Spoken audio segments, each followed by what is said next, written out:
Мәрәкәй турында Айзат Шаймарданов сөйли.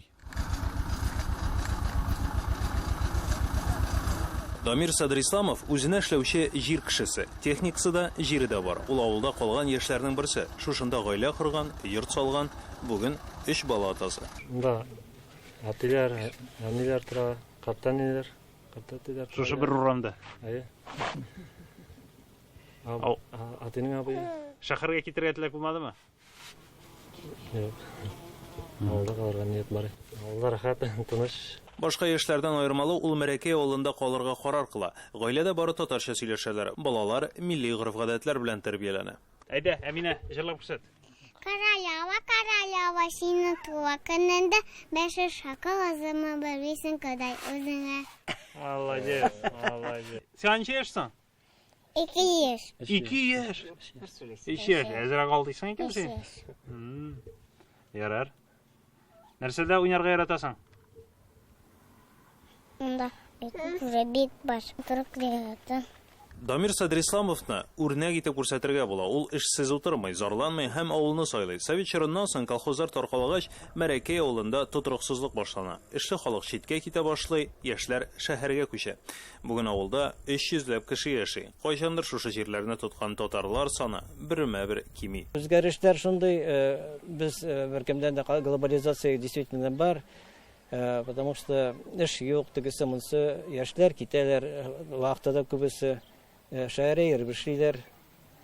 Аннары, аңа карамастан авылны без татара тырышабыз, күтәрергә тырышабыз, ничек тә булса.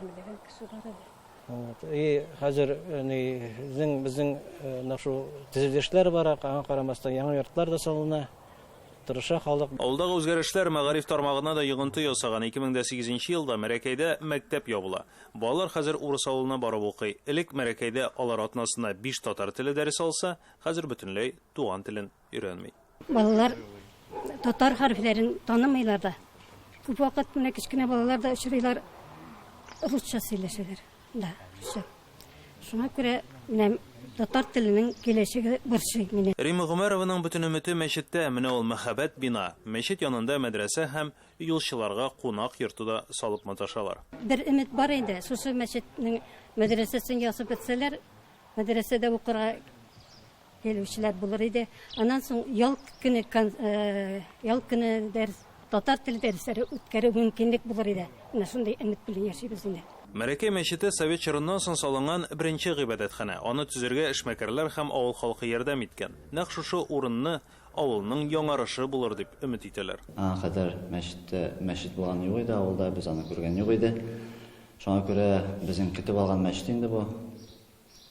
Өметләнәбез инде алдагы көндә Аллаһның рәхмәте белән мәчетебезне камиллар рәвешенә ирештеребез дип, һәм алдагы көндә мәчетебез тулы иманлы мөселманнар белән тулыр дип. Алия Хәтов Мәрәкәйдә туып үскән, Казанда Мөхәммәдия мәдрәсәсендә Россия Ислам институтында белем алган. Күпчелек авыл мондый әзерлекле имамы белән мактана алмый. Казанга барырга мөмкинлек бар иде.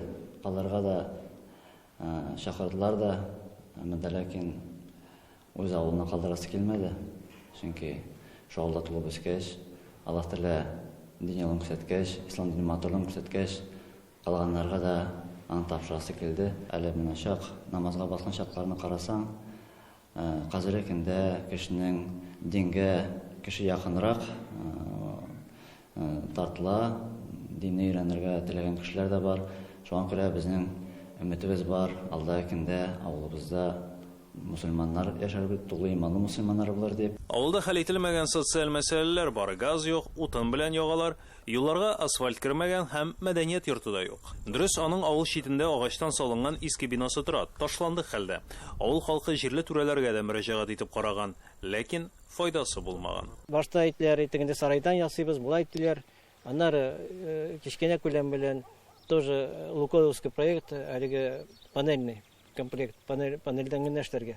Безгә андый кирәкми. Безгә, чтобы булсын теге библиотека безнең шунда, безнең анда художественная самодеятельность, бөтен нәрсә бар бит, үзебезнең күзегез күрдегез. Алар өчен андай сцена кирәк. Занятия үткәрергә бөтенләргә. Һәм сез Татарстанга үтәсез? Татарстанга өмет итәбез. Бик без аңа өметләнеп карыйбыз. Нинди өмет көтәсез аннан? Нәрсә Хәтта көтәсез? моральная поддержка Шаймиевтан да өмет итәбез.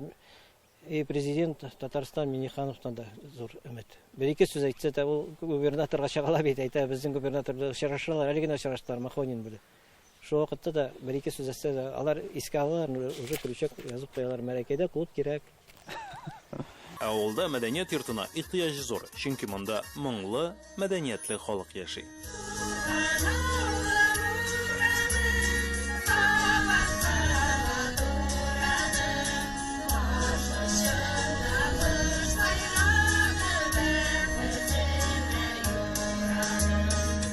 Файза Шаймарданов, Татарлар, Пермь крае.